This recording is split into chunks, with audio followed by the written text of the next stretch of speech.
영적 전쟁 한번 보도록 하죠.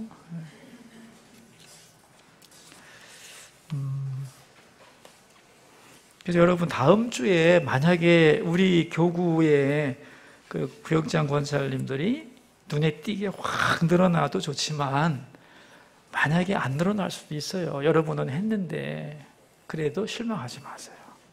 여러분은 여러분 역할만 하면 되는 거예요. 그죠?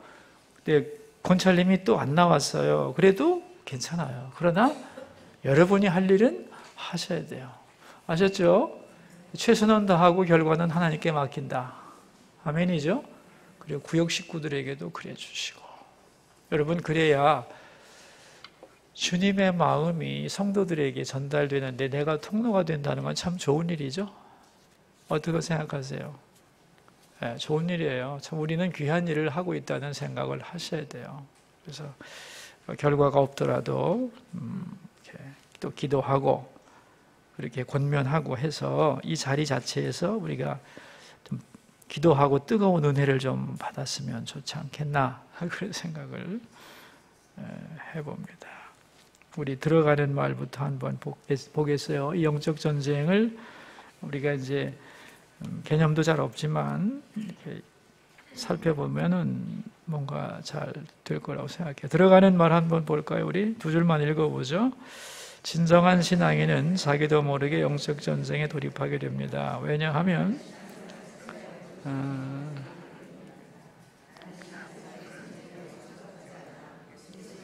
푸른 초장 맑은 물가로 인도함을 받고 싶어 예수님은 목자시고 나는 양이야 이렇게 생각 아주 잘못된 것입니다. 여러분 신앙생활은 자체가 영적 전쟁이다. 그런 개념을 우리가 잡으셔야 되고 신약 성경에서는 더욱 그렇습니다. 예수님 자신이 마귀와 싸워 이기셨고 우리에게 남은 전쟁 감당하라고 하셨고 그랬습니다. 그래서 여기 두 번째 문단에 셋째 줄 이렇게 나오죠. 그런데 아무도 싸우려고 하지 않습니다. 그래서 이길 수 있는 전쟁에서 지고 있는 것이 바로 현대 그리스도인의 모습입니다. 그러니까 우리 현대 그리스도인들은 안 싸우려고 합니다. 그러니까 기독교 신앙에 대한 오해가 있는데 화평, 평화. 여러분 성경은 평화를 추구하나요? 성경에서는 평화를 좋아하나요? 싫어하나요? 예? 평화를 좋아하죠. 샬롬에 대한 갈망이 얼마나 많은가요? 평화를 굉장히 성경은 강조하는데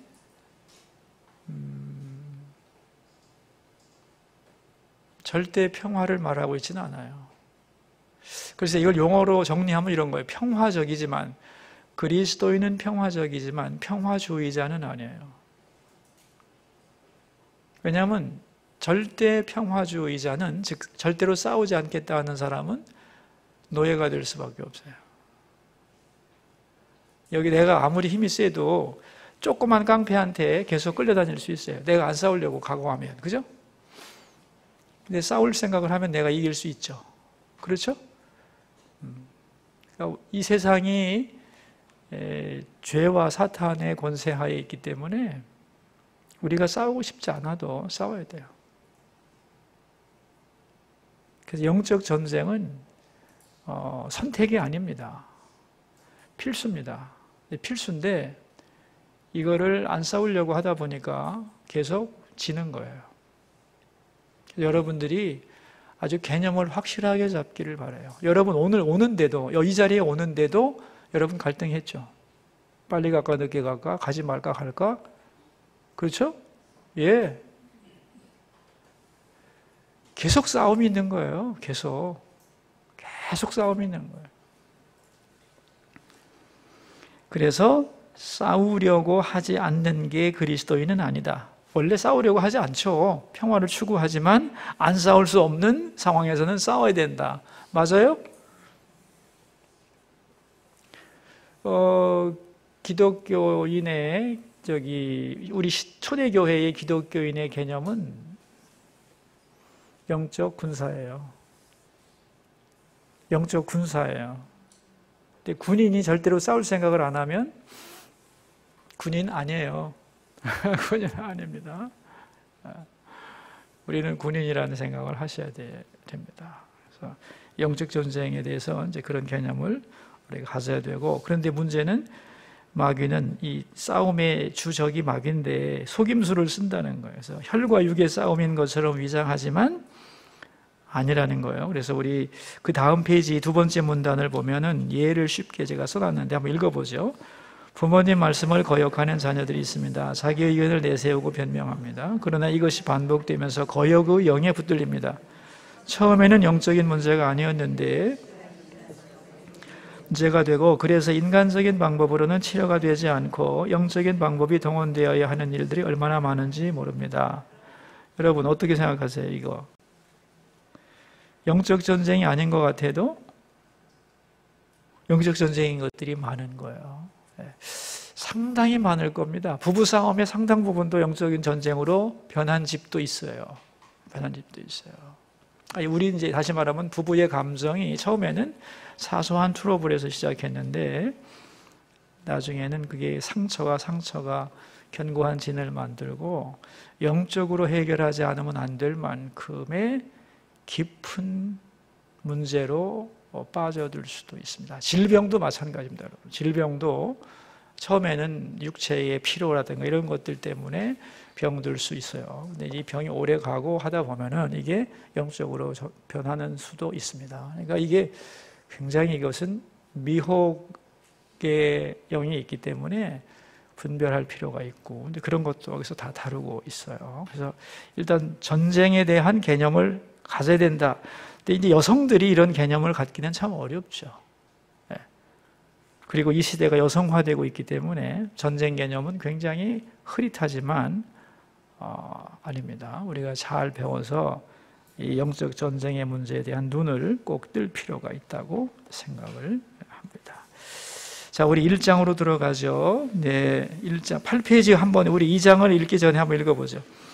그리스도인이 되었으면 착하고 싸우지도 않고 모든 사람과 화평하게 지내야 할 것 같은데 왜 다른 한쪽에서는 영적 싸움이니 영적 전쟁이니 하는 말들을 할까요?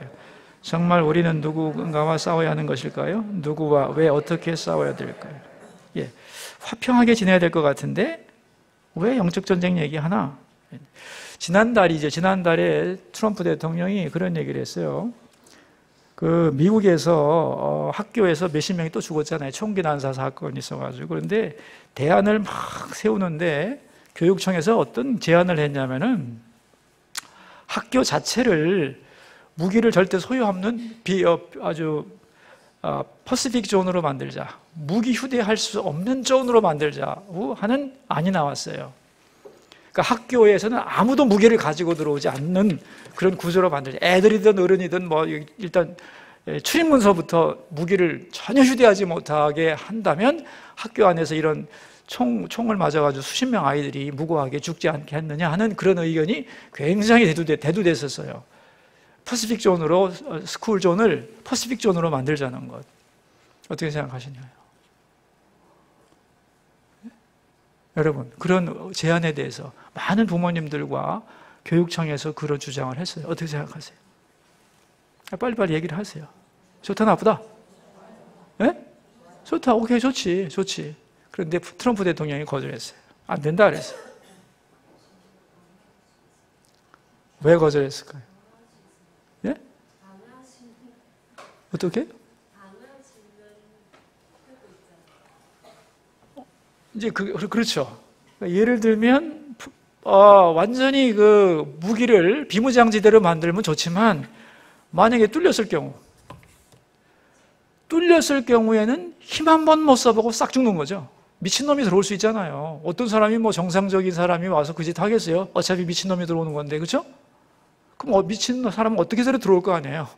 미쳤는데 뭐 죽이려고 환장을 했는데 들어오겠죠? 들어온다면 아무도 방어할 수 없죠.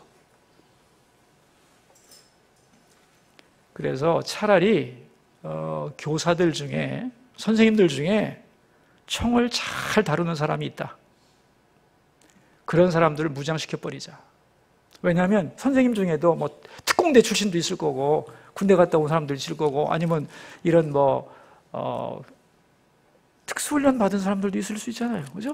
그런 사람들이 학교 안에, 물론 보안요원도 배치가, 셰리프들이 보안관들이 배치도 되어야겠지만, 선생님들 중에도 상당히 그런 능력이 있는 사람들이 있으니까, 그런 사람들을 차라리 무장을 시켜서 이상한 사람들이 왔을 때는 무차별로 가격을 합해놓는 것도 좋은 방법이다. 그렇게 대통령은 말했어요. 결론 아직 안 났습니다. 한창 논쟁 중입니다. 제가 그걸 보면서 참 복잡하다. 완전 평화지대가 있을 수 있나? 아니, 총 가지고 그냥 쏴 죽이겠다고 달려드는 사람이 있는데 우리는 안 싸우겠다고 평화주의자가 되면 되냐고. 되겠어요? 안 되죠. 뭔가 무장을 하고 해야 돼. 영적 전쟁도 그렇다는 거예요. 나름대로 전체적으로 막기도 해야 되지만 우리 개인들이 거기에 대하여 싸울 수 있는 힘을 길러내지 않으면 안 되는 거다. 나야 평화롭고 싶죠. 나의 주님만 따라가고 싶지. 내 마귀가 항상 방해하고 여러 가지 육의 싸움을 민천 것처럼, 그래서 이제 우리의 신앙을 떨어뜨리기 위해서 유혹도 하고 사람을 통해서 하면서 사람과의 대인관계의 문제인 것처럼 하지만 사실은 뒤에서 다 악이 조종할 수 있잖아요. 그죠? 그런 데 대해서 우리가 전혀 감을 못 잡고 있으면 우리도 모르는 가운데 전쟁인지도 모르고 그냥 휩싸여서 전쟁터에서 사살을 당하는 일들이 너무 많다. 제 그런 얘기예요. 그래서 우리가 화평하게 지내고 싶은데 왜 영적 전쟁 얘기하느냐. 제가 영적 전쟁을 공부할 때 어떤 분이 이런 말을 했어요. 아이고, 옛날에는 이런 얘기 안 들어도 참 신앙생활 다 잘했는데 왜 요즘은 갈수록 이런 복잡한 개념들이 생긴대요? 그러더라고요. 그래서 내가 설명을 해줬어요. 옛날에 모르고 살았죠. 그런데 왜 요즘은 갈수록 새로운 용어들이 나오고 복잡해지느냐? 악이 그만큼 강해지기 때문이죠. 악이 그만큼 강해지기 때문이고, 또 그 악에 포기할 수 없는 부분이 있기 때문에 그런 거죠. 그죠? 여러분도 아마 그런 생각 하실 수 있을지 모르겠어요. 지금까지 영적 전쟁 얘기 못 듣고도 살아왔는데 뭐 이제 새삼스럽게 영적 전쟁을 배워야 되나? 오케이, 그렇게 살면 좋다니까. 그런데 세상이 그렇지 않습니다. 악이 얼마나 기가 막히게 기승을 부리는지 알 수가 없고요. 더 중요한 게 있습니다. 여기 제가 써놨습니다. 뭐냐면은 지금까지 영적 전쟁을 몰랐다면 어떤 의미에서는 자기의 신앙을 점검해야 됩니다. 왜냐하면 그리스도의 군사가 되었다면 반드시 느꼈을 거라는 거예요. 정말로 나이브하게 살아왔기 때문에 영적 전쟁에 대한 의식도 없이 지금까지 살아온 거예요. 여러 가지 요인이 있을 수 있다 하는 것을 기억하시면 좋겠어요. 그래서 우리 11페이지, 여러분 그 10페이지에 그 본문이 있잖아요. 그 본문을 꼭 읽어주기 바래요. 본문을 꼭 읽어주시면, 사실은 이 본문을 읽어야 되겠네요. 우리도 읽읍시다. 예. 하늘에 전쟁이 있으니 미가엘과 그의 사자들이 용과 더불어 싸울세. 용과 그의 사자들도 싸우나 이기지 못하여 다시 하늘에서 그들이 있을 곳을 얻지 못한지라. 큰 용이 내쫓기니 옛뱀 곧 마귀라고도 하고 사단이라고도 하며 온 천하를 꿰는 자라. 그가 땅으로 내쫓기니 그의 사자들도 그와 함께 내쫓기니라. 내가 또 들으니 하늘에 큰 음성이 있어 이르되 이제 우리 하나님의 구원과 능력과 나라와 또 그의 그리스도의 권세가 나타났으니 우리 형제들을 참소하던 자 곧 우리 하나님 앞에서 밤낮 참소하던 자가 쫓겨났고 또 우리 형제들이 어린 양의 피와 자기들이 증언하는 말씀으로서 그를 이겼으니 그들은 죽기까지 자기들의 생명을 아끼지 아니하였다. 그러므로 하늘과 그 가운데 거하는 자들은 즐거워하라. 그러나 땅과 바다는 화 있을진저 이는 마귀가 자기의 때가 얼마 남지 않은 줄을 알므로 크게 분내어 너에게 내려갔습니다. 7절 시작에 하늘의 전쟁이 있었다. 하늘의 전쟁이 이제 땅의 전쟁으로 이어지는 거고, 미가엘과 그의 사자들이 용과 더불어 싸웠다. 천사가 사탄과 더불어 싸웠다. 9절 보시면 큰 용이 내어 쫓겼다. 옛 뱀이라고도 하고 사탄이라고 하고 천하를 꿰는 자가 내쫓겼다. 그의 떨거지들도 함께 내쫓겼다. 그런 얘기 아니에요? 그죠? 11절에 보시면 이제 우리 형제들이 어린 양의 피와 자기들이 증언한 말씀으로서 그를 이겼다. 그들은 죽기까지 자기들의 생명을 아끼지 않았다. 이게 영적 전쟁의 아주 중요한 본문인데, 그래서 우리 11페이지를 보시면 영적 전쟁은 예로부터 존재해 왔습니다. 그러니까 최근에 생긴 게 아니에요. 영적 전쟁은. 근데 용어는 없었어요. 용어는. 하지만 그 내용이 정확한 용어로 구체화된 것은 최근의 일입니다. 1990년대부터 이 용어가 잘 쓰였어요. 왜냐하면 선교지에서 영적 대결이 일어났기 때문에 복음 전하면서 엄청난 한계에 부딪히게 되었다. 왜냐하면 복음을 전파하지 못하도록 조직적으로 막는 강력한 영적 실체가 있고 그걸 부수지 않으면 안 된다는 절박한 심정을 갖게 된 것이다. 그러니까 옛날에는 적진에 갈 때에 적장 나와라 한판 붙어보자 막 이랬는데 요새는 적진에 가도 아무도 안 보이는 거죠. 뭐 아무도 안 보이고 그냥 무기가 막 떨어지는 거예요. 멀리서부터 레이더 보고 막 폭격하는 거지. 양상이 달라졌죠. 상황이 달라졌다는 거예요. 그래서 이거 어떻게 해야 되는 거지? 라고 생각하면서 이제 이런 현상을 이해하고 타개하기 위해서 만들어낸 정착된 용어가 영적 전쟁 혹은 영적 전투라고 하는 spiritual warfare라고 하는 용어가 생겨난 거다 하는 것이에요. 영적 전쟁은 요새 생긴 게 아니다. 역사 이래로 있었지만 용어가 요새 생긴 거다. 그래서 그 첫째 문단의 마지막 세 줄. 그러므로 영적 전쟁이란 갈수록 악해지는 악의 세력에 대항하면서 나온 용어다. 그렇게 정리를 하시면 돼요. 근데 현대인은 사실은 이런 용어를 안 배웠어도 영적으로 민감한 사람은 다 안다. 이거 뭔가가 있다. 공격이 있구나. 이런 걸 안다는 거예요. 그런데 요즘 사람들은 옛날 사람보다 영적으로는 민감하지 못해요.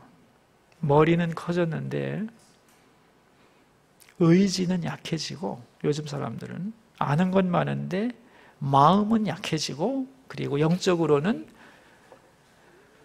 작아지고 있어요. 그게 이제 성경말로는 뭐냐면 사람이 육체가 된지라 그런 말이죠. 점점 영적으로는 약해지고 마음은 좁아지고 있는 거죠. 그러나 실제로 영적으로 깨어있는 사람들은 악의 공격에 대해서 우리는 감을 잡고 있다. 그런 얘기죠. 용어는 몰랐지만 그러나 이제는 용어까지 알고 어떤 것이 영적 전쟁의 기본이냐 하는 것을 알면 훨씬 더 체계가 잡히지 않겠나요? 예. 자, 보십시다. 그 다음 문단. 그렇다면 영적 전쟁은 왜 있는 것일까요? 대답은 사탄 때문이지. 적을 알고 싸워야 되므로 사탄의 기원에 대하여 다음 페이지 12페이지 사탄의 기원에 대한 성경의 구절들 이스라엘 사람들의 그 전승에 나오는 여러 가지 것들을 종합하면 이제 이 성경 구절과 함께 사탄에 대한 개념들이 나오는데 그게 13페이지에 간단하게 요약을 해놨습니다. 같이 한번 읽어보죠. 사탄은 원래 천사였습니다. 천사의 기능은 크게 세 가지입니다. 하나님을 호위하고 하나님 메시지를 전달하며 하나님을 찬양하는 일, 이 세 가지 기능을 각각 담당하는 천사 그룹의 대표가 미가엘, 가브리엘, 루시퍼였습니다. 하나님을 위해 싸우는 천사 그룹의 장이 미카엘이고 하나님의 정령 역할을 하는 천사 그룹 머리가 가브리엘이며 찬양하는 천사 그룹의 수장이 루시퍼였다. 그런데 이 높은 천사장이었던 루시퍼가 교만하여져서 하나님같이 되고 하나님 영광을 취하리라고 생각하고 반역을 일으켜 하늘에서 내쫓겼다. 이게 성경이 사탄에 대해 말씀하는 내용이다. 신구약을 다 보시면 이제 정리가 이렇게 된다는 거예요. 그 이상은 신비한 영역이라 모른다. 잘 우리가 알 수 없다. 그러나 이렇게 정리를 하자. 사탄은 하늘에서 쫓겨난 천사다. 그리고 그 원래 이름은 루시퍼다 하는 거예요. 루시퍼다. 뉴 에이지 같은 데 보면 루시퍼가 굉장히 많이 등장해요. 루시퍼를 섬기는 종교도 있어요. 대놓고. 사탄 종교죠.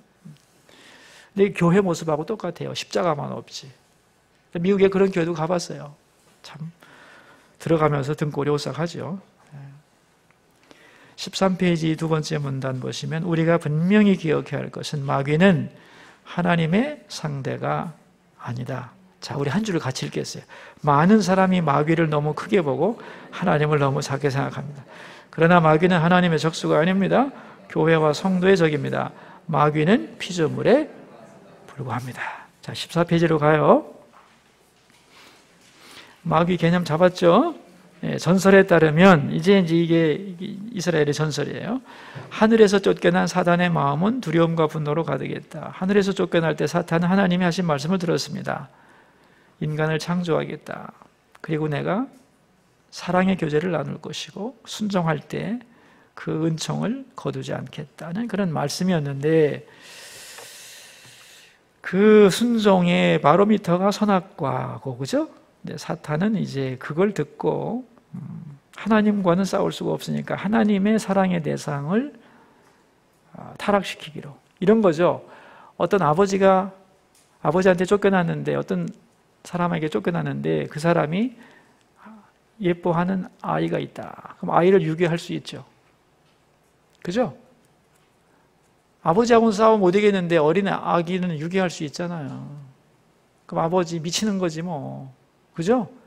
사탄은 유괴범입니다. 유괴범이에요. 우리 인간은 유괴당한 거죠. 그죠?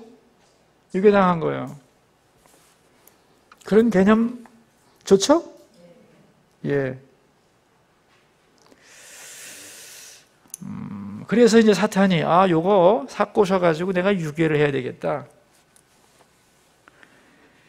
그래서 이제 창세기 3장에는 이제 그 사탄의 시도가 어떻게 이루어졌는지, 그죠? 뱀에게 들어가서 뱀이 하와 유혹하게 하고, 그죠? 그래가지고 우리가 죄를 지으면서 우리의 권리가 사탄에게 넘어가죠. 그래서 누가복음 4장에서 한 말, 마귀가 예수님을 유혹하고 세 가지 시험할 때 이 세상 모든 권세는 내게 넘겨준 것이다. 언제 누가 넘겨줬냐? 죄 지을 때 넘어간 거죠. 그래서 이제 15페이지 우리 맨 첫째 줄, 원래는 사탄에게 없었던 권세가 인간의 죄로 인해 모두 사탄에게 넘어간 것입니다. 중요한 거예요. 그 다음 줄, 인간이 죄에 대하여 마음을 열지 않으면 마귀는 들어올 수 없습니다. 마음을 열기 때문에 미혹에 끌려 타락하고 사단이 우리를 지배하게 되는 것입니다. 그래서 우리가 이제 사탄에게 마음을 열고 미혹 당한 거죠. 자, 이제 자식이 미혹을 당했네. 유괴가 됐네. 참, 부모의 이제 희생이 나오는 거죠, 이게. 그래서 회복의 예언, 창세기 3장 15절, 그죠? 나오고 그 희생이 어느 정도였어요, 여러분? 부모의 희생이. 십자가에 내주는 거예요. 여러분, 기가 막힌 스토리죠? 그죠? 유괴당한 자식 구하려고 아버지가 죽는 거죠, 뭐. 자, 우리 16페이지로 가겠습니다. 그래서 이제 예수님이 승리했어요. 그래서 자유롭게 했는데 문제는 예수님이 승리하셨다고 인간이 저절로 구원받는 게 아니다는 거. 자, 우리 읽어봐요. 먼저는 예수님이 나를 위해 십자가로 내 죄의 문제를 해결하고 사단에게서 벗어날 길을 열었다는 걸 알아야지요. 그죠? 그러려면 그 복음을 들어야 됩니다. 여러분, 우리가 아무리 몸부림쳐도 안 돼요. 근본적으로는 주님이 이 문제를 풀어놨어요. 해결해 놨다는 거예요. 문제는 우리는 이 문제를 해결할 수 있는 존재는 아니지만 해결되었을 때부터 시작해서 우리는 뭐 해야 되냐면, 첫째는 들어야 된다는 거예요. 복음을 들어야 되고, 그 다음 밑에 있잖아요. 복음을 들어도 믿어야 되고, 그 다음에는 순종해야 돼요. 들어야 되고, 믿어야 되고, 순종해야 돼요. 뭐를? 복음을. 우리 인간이, 그죠? 그래야 거기서부터 사단으로부터 벗어나잖아요. 그런데 영적 전쟁을 그럼 어느 분야에서 나는지 금방 알겠죠? 복음을 못 듣게 하고, 들어도 못 믿게 하고, 믿는 것 같지만 순종 못하게 하고, 이게 다 영적 전쟁의 분야들이에요. 그래서 자, 우리 더 나아가서 그리스도인이 성장하면 하나님의 자녀로서 영향력을 발휘하게 되므로 신앙이 성장하지 못하도록 집요하게 물고 늘어진다. 여기에 다 당하는 거예요. 왜 저 기독교인들이 신앙 성장이 안 되냐? 교회 안에서도 또 성장할 만하면 또 퍽퍽 엎어지냐? 다 이겁니다. 그러니까 우리 안에도 우리 주변에도 영적 전쟁은 보이지 않게 하루에도 수십 번씩 일어나고 있는 거예요. 하워드 피트만의 이야기를 써놨어요. 하워드 피트만. 우리는 한때 마귀의 관할구역 안에 들어가 지배를 받았다. 그러나 예수 그리스도께서 피로 우리를 자유하게 하셨다. 읽어보시면 되고, 우리 17페이지 한번 맨 위에 4줄 읽어보겠어요. 주님은 예수 믿는 사람들에게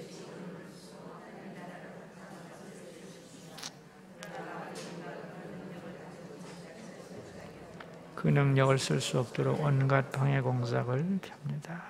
자, 이제 요한계시록 12장의 본문을 소개하는 건데, 영적 전투가 왜 있는지를 압축적으로 설명한다. 인류 역사의 비밀. 18페이지로 갑니다. 한 장 넘겨서요. 자, 원래 첫째 문단에 있죠. 원래 전쟁은 하늘에서 있었습니다. 인간이 알지 못하는 영적 전쟁이 있었던 것입니다. 이 땅에서 일어나는 모든 전쟁과 싸움과 고통의 근원이 바로 여기에 있습니다. 즉 보이지 않는 하늘나라에서 있었던 전쟁의 여파들이다. 그런 얘기고, 이 땅의 전쟁의 본질은 메가다 장군의 말을 인용했죠. 전쟁은 근본적으로 영적인 것이다. 군인들이 이 정도로 말합니다. 수준 높죠? 철없는 목사들은 이런 말도 못할 텐데. 여러분, 그렇다면 18페이지의 맨 아래줄, 아래 문단, 그렇다면 성경에 묘사된 영적 전쟁의 모습은 어떻습니까? 한번 읽어볼까요? 하나님의 호위 천사인 미가엘이 영, 즉 반역한 천사와 싸움, 하나님과의 싸움이 아닙니다. 그 전쟁의 결과 옛 뱀이요 사탄, 마귀자, 온 천하를 꾀는 자인 영이 패배해 그의 사자들과 함께 땅으로 내쫓겠습니다. 공중보다 더 높은 하늘에서는 쫓겨나갈 데가 없어지니 공중 권세 잡은 자가 되어 그 밑에 있는 인간을 미혹하고 괴롭힙니다.